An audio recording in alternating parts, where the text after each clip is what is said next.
Kembali lagi di Jejak Berkisah, tempat berbagi cerita kehidupan. Untuk yang subscribe, semoga selalu bahagia ya. Kamu masih belum ada calon yang mau dikenalin sama ibu? Aku menghela nafas lelah mendengar pertanyaan itu lagi. Baru saja tiba di rumah, dan ibuku sudah langsung bertanya tentang sesuatu yang bahkan aku sendiri tidak tahu jawabannya. Belum, Bu. Kalau ada, pasti aku langsung kenalin ke ibu. Ibu doain aja ya, ucapku. Ibu selalu doain, tapi kamunya usaha juga dong. Jangan diem aja. Kamu udah 29 tahun loh, Yu. Omel ibu. Iya, Bu. Nanti aku usahain. Ibu doain aja. Jawabku singkat. Wajah ibu langsung memberengut, tampak tidak puas dengan jawabanku. Aku mengerti kekhawatirannya, tapi apa dayaku? Aku bukan Tuhan. Aku sendiri bahkan tidak tahu kapan jodohku akan tiba. Tapi, ibu selalu mendesakku untuk menikah. Sudah bekerja dan punya penghasilan belasan juta, tetap saja itu tidak cukup untuk membuatnya bangga. Gini aja, gimana kalau kamu ibu jodohkan dengan anak teman ibu? Tadi, ibu ketemu teman sekolah, Tante Rani, di mal pas jalan-jalan sama bibimu. Dia punya anak laki-laki yang masih lajang juga. Kerjaannya bagus, bahkan gajinya lebih tinggi dari kamu, ujar ibu panjang lebar. Aku menggeleng, menolak tawarannya. Gak usah lah, Bu. Biar aku cari sendiri aja. Belum tentu juga dia cocok sama aku. Kamu ini gimana sih? Dari kemarin bilangnya mau cari sendiri, tapi gak ada hasilnya juga. Sekarang ibu mau bantu, malah kamu tolak. Kan kenalan dulu. Ibu juga gak nyuruh kamu langsung nikah sama dia. Ucap ibu mengomel kesal. Aku merasa nelangsa. Aku tahu kalau aku tidak punya pilihan, kecuali setuju untuk bertemu dengan anak dari teman ibu. Jika aku menolak, ibu akan semakin menekan. Aku yang sudah pusing, akan semakin pusing dengan cercaan ibu. Ya udah, Bu. Aku mau ketemu. Ibu atur aja kapan. Ujarku akhirnya. Ibu tersenyum mendengar jawabanku. Nanti ibu omongin sama Tante Rani ya. Aku hanya membalas dengan anggukan kecil. Ibu jelas tak menyia-nyiakan kesempatan. Ia dan Tante Rani langsung mengatur pertemuan pertama kami sesaat setelah kami setuju. Kini, aku duduk berhadapan dengan lelaki yang ingin dijodohkan denganku. Tampan pikirku, aku kembali menatap pria yang ada di hadapanku. Kulit coklat, hidung mancung, dan rahang yang tegas serta bahu yang tegap. Mata tajamnya menatapku seolah ia bisa mengetahui isi pikiranku. Sempurna, batinku. Aku tak sadar sudah memandangi pria di depanku cukup lama sampai deheman pria itu menyadarkanku. Ayu, ada apa? Tanyanya dengan suara maskulin. Nggak ada apa-apa kok Mas Raka. Ucapku sedikit malu. Raka yang mendengar itu hanya tersenyum tipis. Saya minta maaf karena kamu terpaksa datang ke sini. Apalagi karena paksaan ibu, ucap Raka. Nggak apa-apa Mas. Aku sama sekali nggak masalah kok. Malah aku yang nggak enak sama Mas Raka, ujarku. Aku juga nggak masalah. Raka tersenyum simpul. Terima kasih sudah datang. Ibuku cerita banyak soal kamu. Aku nggak nyangka kalau kamu lebih cantik daripada yang terlihat di foto yang ibu tunjukin. Aku merasa pipiku memanas. Aku tidak menyangka Raka bisa melontarkan pujian segamblang itu di pertemuan pertama kami. Sepertinya Raka adalah orang yang belak-belakan. Makasih Mas. Jawabku tersipu. Setelahnya kami menghabiskan waktu dengan berbincang banyak hal. Pertemuan pertama kami pun berlanjut ke pertemuan berikutnya. Hanya butuh waktu 3 bulan perkenalan. Aku dan Raka akhirnya memutuskan untuk menikah. Aku melihat Raka sebagai pria yang bertanggung jawab, pengertian, dan juga orang yang mudah diajak berkomunikasi. Bagiku, komunikasi adalah kunci untuk pernikahan. Sementara, bagi Raka, aku adalah wanita yang membuatnya nyaman. Lagi pula, ibu dan mama Raka sudah mendesak kami untuk segera memberikan keputusan, mengingat usiaku yang sudah menjelang 30 dan Raka yang berusia 32 tahun. Mereka bilang, kami sudah bukan waktunya lagi untuk bermain-main. Langit cerah mengiringi pernikahan kami. Aku dan Raka berdiri di pelaminan, tersenyum kepada para tamu.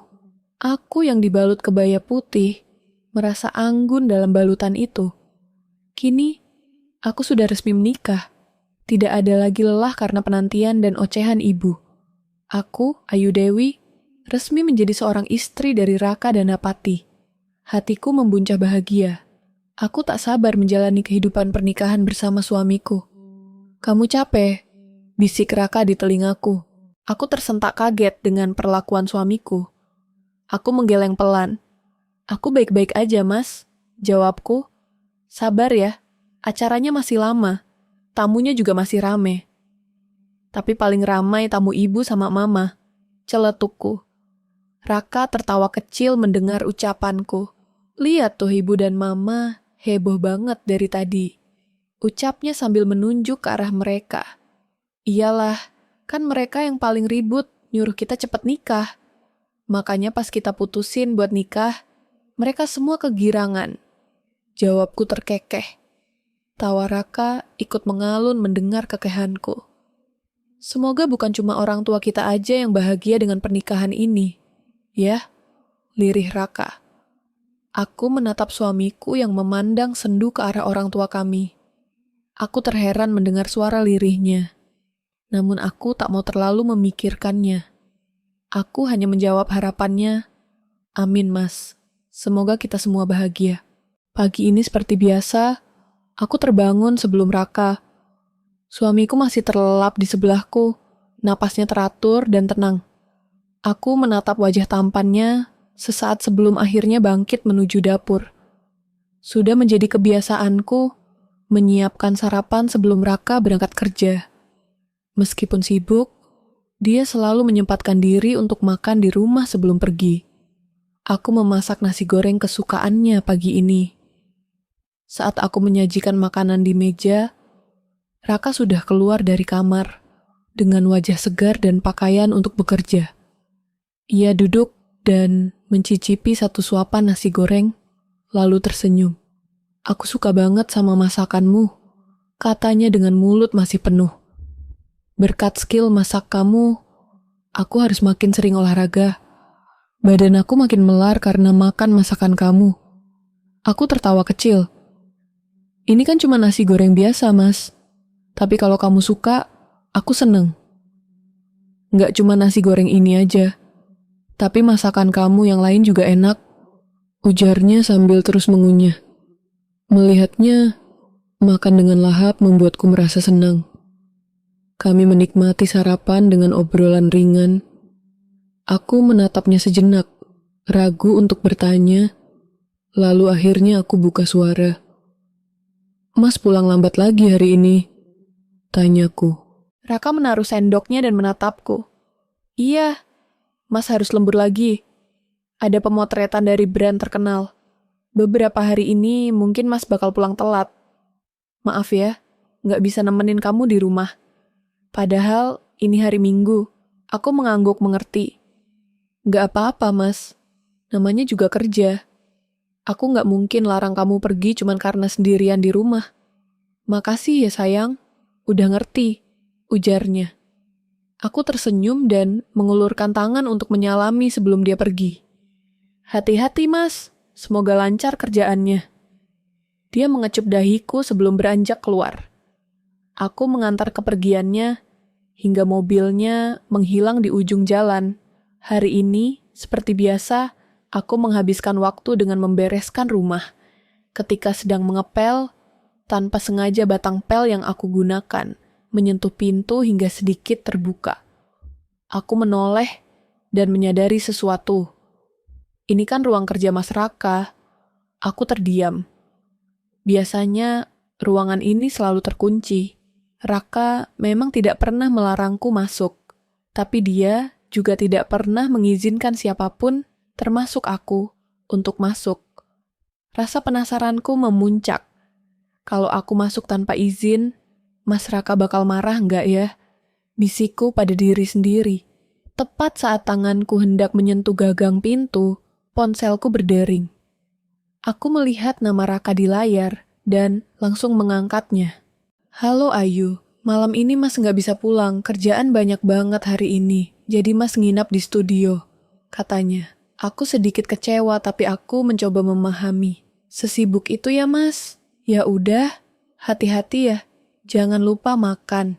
Mau aku bawakan bekal untuk makan malam? Nggak usah sayang, Mas nanti beli aja. Biar kamu nggak bolak-balik. Hati-hati di rumah ya. Aku menghela napas. Iya Mas, Mas juga semangat kerjanya. Setelah menutup telepon, aku kembali menatap pintu ruang kerja Raka yang masih sedikit terbuka. Penasaranku kembali muncul. Aku tahu aku tidak seharusnya masuk tanpa izin, tapi kesempatan ini jarang sekali datang. Dengan hati-hati, aku mendorong pintu dan melangkah masuk. Ruangan itu lebih luas dari yang kubayangkan. Dindingnya dipenuhi rak dengan berbagai perlengkapan fotografi dan beberapa tumpukan majalah mode. Tapi yang membuatku terkejut adalah lukisan-lukisan yang memenuhi ruangan ini. Aku melangkah lebih dekat.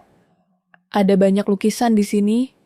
Sebagian masih bersandar di dinding, sebagian lagi tergantung rapi. Mataku tertuju pada 2 lukisan yang tergantung berdampingan.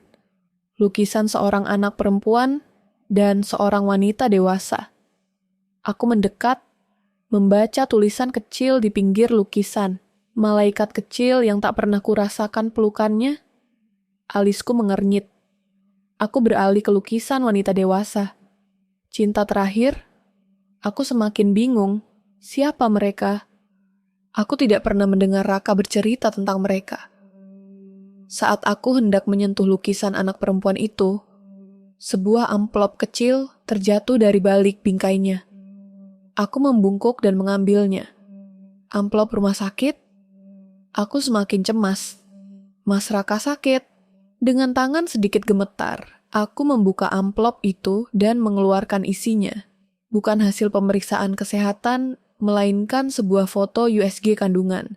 Aku menatapnya lama. Punya siapa ini? Bisikku. Seingatku, Raka tidak punya saudara perempuan. Dia juga anak tunggal. Ini juga bukan milikku, karena kami sepakat menunda memiliki anak. Lalu ini milik siapa? Aku menggigit bibir, menahan berbagai pikiran yang berlarian di kepalaku. Besok aku tanya langsung ke Mas Raka.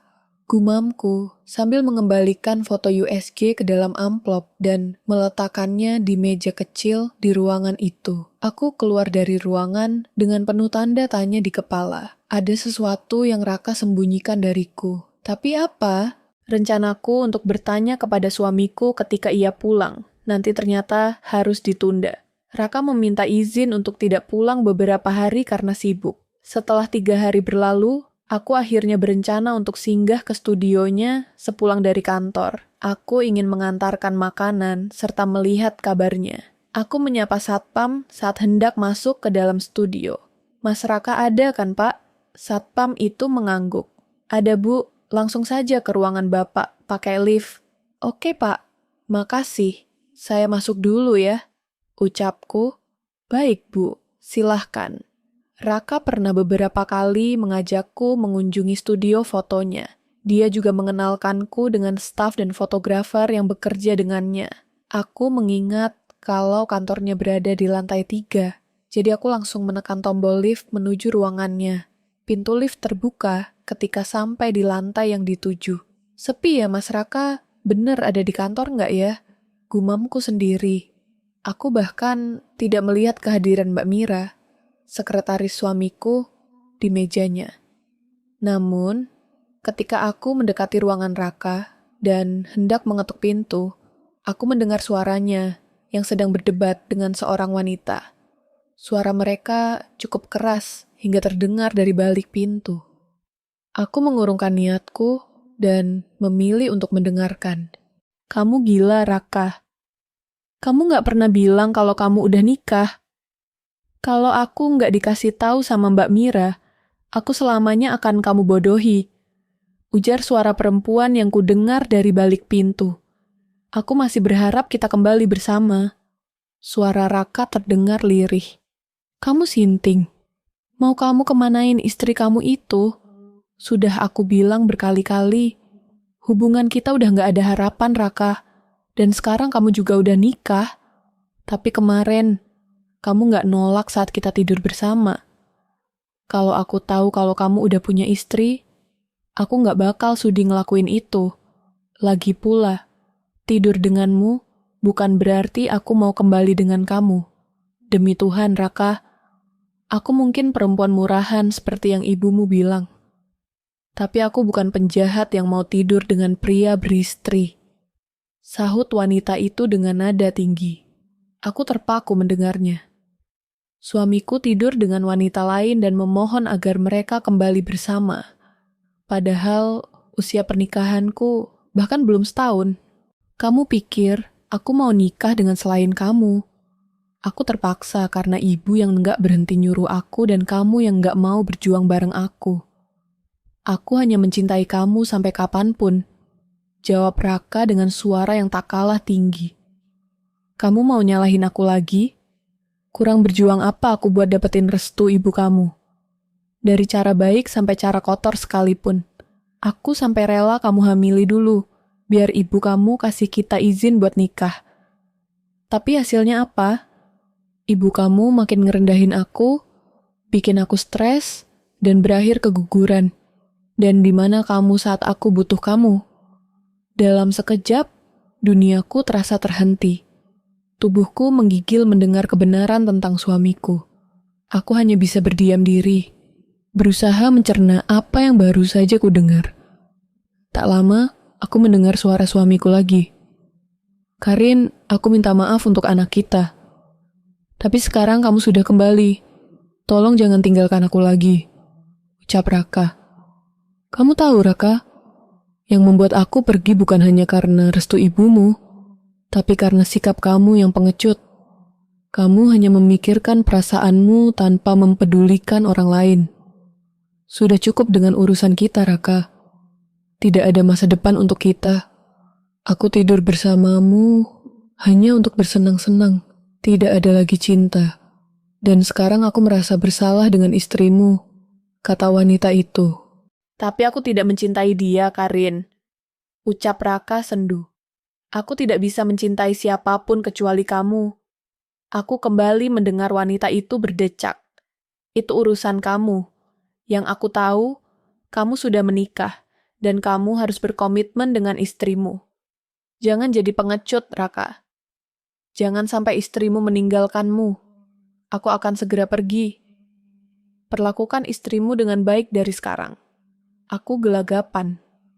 Aku merasa harus segera pergi dari sana sebelum ketahuan menguping. Namun sayangnya, pintu sudah terbuka ketika aku hendak beranjak. Kini aku berhadapan dengan wanita yang sepertinya adalah mantan kekasih Raka. Wanita itu awalnya tersenyum sampai ia mendengar Raka menyebutkan namaku. Ayu, kamu ngapain di sini? Tanya Raka tergagap. Aku tak bisa menjawab. Aku hanya terdiam, menatap suamiku yang berwajah pucat. Karin yang berdiri di hadapanku terkesiap. Senyum yang tadi ia berikan mendadak luntur, dan Rona wajahnya berubah pucat. Karin berdeham, memecah keheningan yang cukup lama menyelimuti kami. Hai, sapa Karin kaku. Aku permisi dulu ya. Ah iya mbak silahkan, sahutku canggung. Aku sungguh tidak tahu harus berbuat apa. Karin beranjak mendekatiku, lalu tiba-tiba berbisik di telingaku. Maaf. Tanpa menunggu responku, Karin langsung berlalu begitu saja, meninggalkan kesunyian di antara aku dan suamiku. Aku masih tidak beranjak dari tempatku berdiri. Raka menghela napas dalam, seakan mengumpulkan keberanian. Lalu, dengan suara yang nyaris berbisik, dia berkata, "Masuklah, Ayu." Aku sedikit tersentak mendengar panggilan suamiku. Aku menatap matanya dengan perasaan campur aduk. Senyum canggung terukir di wajahku saat aku melangkah masuk ke dalam ruangannya. Ada perlu apa, Ayu? Tumben kamu datang kemari. Kangen sama Mas, kata Raka, berusaha bercanda untuk mencairkan suasana. Aku tersenyum tipis, menatapnya yang tampak berusaha keras membuat suasana lebih ringan. Tadi niatnya mau nganterin bekal untuk kamu, sekaligus bertanya tentang amplop rumah sakit yang kutemukan di ruang kerja kamu. Ternyata aku sudah mendapat jawaban tanpa perlu repot bertanya ya. Ucapku lirih. Raka menelan ludah. Ia duduk dengan gelisah. Apa yang kamu dengar? Aku tersenyum miris. Kabar kalau kamu tidur dengan wanita tadi di saat aku nunggu kamu di rumah. Atau soal kamu yang ternyata belum bisa melupakan kekasihmu dan terpaksa menikahi aku. Atau tentang kamu yang sudah punya anak. Tubuh Raka terlihat menegang, sepertinya sulit untuk menjawab. Aku menahan napas, berusaha menahan air mataku, karena tak ada jawaban darinya. Jadi ini alasan kamu tidak pulang selama berhari-hari? Suaraku terdengar dingin. Ini bukan seperti yang kamu pikirkan, kata Raka terburu-buru. Bukan seperti yang kupikirkan. Aku mengulangi dengan tawa getir. Aku jelas mendengar apa yang kalian katakan. Apa yang lebih buruk dari ini? Raka, yang sejak tadi diam, akhirnya angkat bicara. Ayo maafkan aku. Aku tidak bermaksud. Aku memotong, melontarkan tatapan menusuk. Tidak bermaksud untuk menikahiku. Begitu. Raka mencoba meraih tanganku. Tapi aku segera mundur. Jangan sentuh aku, Raka. Aku rasa kita butuh waktu untuk berpikir tentang rumah tangga ini. Saat hendak keluar dari ruangan, aku berhenti sejenak, lalu menatapnya dengan tatapan penuh luka. Aku sudah berusaha untuk mencintaimu, Mas. Aku mencoba menerima semuanya meskipun aku tahu kamu masih belum bisa mempercayaiku. Tapi ternyata kenyataannya jauh lebih buruk. Raka hanya terdiam, tak mampu membantah. Aku berjalan keluar dengan langkah tergesa-gesa, meninggalkan studio itu. Air mataku mengalir deras saat aku menyadari bahwa cinta dan rumah tangga yang coba kubangun hanyalah ilusi. Malam itu, aku menangis di kamarku. Aku tak tahu apa yang harus kulakukan. Malam ini, aku membiarkan diriku menangis sepuasnya sebelum memikirkan tentang masa depan pernikahan kami. Aku tertidur karena lelah menangis. Tak menyadari Raka yang kembali ke rumah di tengah malam. Disinilah kami sekarang, duduk berhadapan dengan keheningan yang mengisi ruang keluarga. Mataku sembab, sementara Raka terlihat lelah. Wajahnya mencerminkan kebingungan yang menghantuinya. Aku minta maaf, Ayu, kata Raka pelan memecah keheningan. Aku benar-benar menyesali apa yang kulakukan bersama Karin, dan aku tidak akan membela diri. Ia terdiam sejenak sebelum melanjutkan perkataannya. Karin adalah kekasihku. Kami bertemu saat melakukan proyek yang sama. Dia kekasih pertamaku, dan cinta terakhirmu. Potongku sebelum ia menyelesaikan kalimatnya. Raka memalingkan pandangan, tidak sanggup melihat wajahku yang terluka. Ya, kami berpacaran cukup lama. Ketika aku akan melamarnya, Mama tidak memberi restu. Berbagai macam cara kami lakukan agar Mama merestui. Sampai akhirnya aku sengaja menghamili Karin, karena kami kehabisan akal. Tapi bukannya merestui, Mama semakin membenci Karin. Itu membuatnya stres dan kehilangan anak kami. Dan saat itu terjadi, aku tidak di sampingnya. Raka tersenyum getir. Aku tidak tahu harus berkata apa setelah mendengar itu. Lalu kenapa kamu menikahiku, Mas? Apa karena Mama? Raka menghela napas berat. Ya. Apa sekali saja kamu mencintaiku, Mas, selama aku menjadi istrimu? Tanyaku dengan suara bergetar. Raka hanya terdiam, lalu memberikan jawaban yang mematahkan hatiku. Maafkan aku. Apa kamu masih ingin mempertahankan rumah tangga ini, Mas? Tanyaku sambil menatapnya dengan luka yang begitu dalam. Raka terdiam cukup lama, lalu menggeleng kecil dan berkata, Maafkan aku, Ayu. Aku tidak mau menyakitimu. Aku tak bisa lagi menahan air mataku. Nyatanya kamu menyakitiku, Mas. Kamu mempermainkan hidupku. Kamu hanya memikirkan keuntungan sendiri tanpa memikirkan perasaanku. Raka memandangku dalam-dalam, seolah berharap menemukan jawaban yang bisa menyelamatkan kami. Aku sudah mencoba, Ayu. Aku sungguh ingin, tapi aku tidak tahu bagaimana caranya membuka hatiku. Kadang, mencoba saja tidak cukup. Balasku sambil menyeka air mata yang mengalir. Kamu tidak pernah benar-benar ingin membuka hatimu. Keheningan kembali meringkuh kami. Akhirnya, aku menghela napas panjang dan berdiri. Aku akan pergi besok. Mungkin dengan berpisah, kita berdua bisa menemukan apa yang kita cari. Terima kasih untuk 4 bulan ini, Mas. Aku cukup bahagia menjadi istrimu. Raka menundukkan kepalanya. Aku minta maaf, Ayu. Maaf karena gagal menjadi suami yang kamu harapkan. Aku menatapnya dengan senyum kecil yang kupaksakan. Jangan minta maaf. Kita hanya terjebak dalam keadaan yang salah. Aku berharap kamu menemukan jawaban, Mas. Malam itu, aku membereskan barang-barangku. Aku menatap kamar yang selama beberapa bulan terakhir menjadi saksi bahagiaku bersama Raka. Hatiku terasa kosong. Namun aku tahu keputusanku adalah yang terbaik. Saat pagi menjelang, aku meninggalkan rumah dengan koper di tangan. Dari jendela, Raka melihatku pergi. Wajahnya menyiratkan perasaan yang terbelah antara rasa lega dan kehilangan yang mendalam. Dalam keheningan, aku menyadari bahwa terkadang cinta saja tidak cukup untuk membangun rumah tangga. Pernikahan kami berakhir, tapi kenangan tetap ada.